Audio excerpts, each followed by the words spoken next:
A radiografia convencional, ela possui várias técnicas para ajudar na visualização das estruturas anatômicas.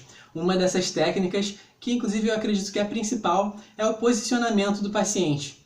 Existem posições que são mais adequadas na hora de visualizar determinada estrutura. Por exemplo, Seja bem-vindo à Segunda de Imagem, um projeto onde eu ajudo fisioterapeutas na interpretação de exames complementares em alto nível. No campo dos exames de imagem estão ocorrendo avanços muito grandes com o objetivo de facilitar o processo de diagnóstico. Esse processo, ele geralmente é um processo muito difícil. Então, existem incontáveis modalidades de exames de imagem que chega a não ser possível citar todas elas aqui nesse vídeo. Mas junto com essa evolução, também veio uma desvantagem. Algumas desvantagens. Por exemplo, o custo desse exame ele tem aumentado. E os fisioterapeutas e os médicos, eles tentam se atualizar sobre as novas modalidades de exames de imagem, e é um universo gigantesco, e isso acaba gerando confusão, que leva o profissional a solicitar exames de imagem desnecessariamente, solicitar exames que são desnecessários. O que ajuda o fisioterapeuta com relação aos exames de imagem é ter em mente que essa não é uma área da fisioterapia. Quem tem pleno domínio sobre os exames de imagem é o radiologista. Então, é interessante traçar os nossos objetivos com relação aos exames de imagem.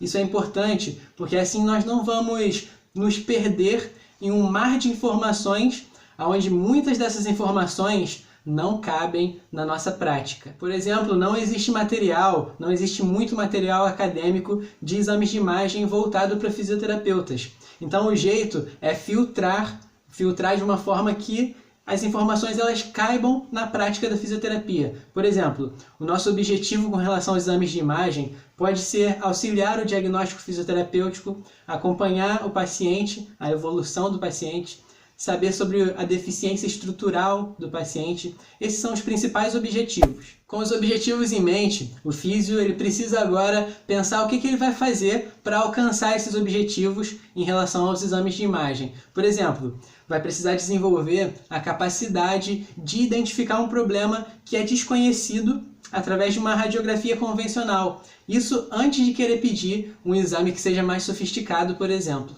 E também vai ser importante reconhecer a distribuição de uma lesão e qual estrutura que aquela lesão está afetando, qual estrutura que está sendo afetada. E eu gostaria de dar mais destaque para a radiografia convencional. Sempre que o paciente apresenta um quadro que é desconhecido ou apenas ele tem suspeitas baseadas na avaliação que nós fizemos, sempre primeiro é usado a radiografia convencional e não as modalidades mais sofisticadas. Isso porque é mais barato e reduz a quantidade de radiação em que o paciente é exposto. Então, até que o diagnóstico ele esteja firmado, a radiografia convencional ela vai estar sendo de grande ajuda para o fisioterapeuta. E é interessante também falar que fisiologicamente a radiografia convencional ela tem uma vantagem que é muito grande, porque os componentes do osso eles agem como se fosse um contraste natural, e isso facilita a visualização das estruturas. A radiografia convencional ela possui várias técnicas para ajudar na visualização das estruturas anatômicas. Uma dessas técnicas, que eu acredito que é a principal, inclusive, é o posicionamento do paciente. Existem posições que são mais adequadas na hora de visualizar uma determinada estrutura, uma estrutura específica. Por exemplo, a incidência lateral do quadril, em posição de pernas de rã, é a melhor para visualizar a osteonecrose do fêmur, por exemplo. Então, saber a incidência exata do que você quer, vai facilitar muito o trabalho do fisioterapeuta e também melhorar o relacionamento que o fisioterapeuta tem com o técnico ou com o radiologista ali que vai fazer o exame.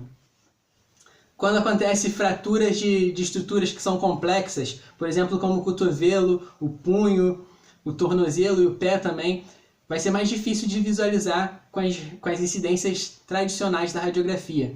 Isso porque acontece uma superposição dos ossos.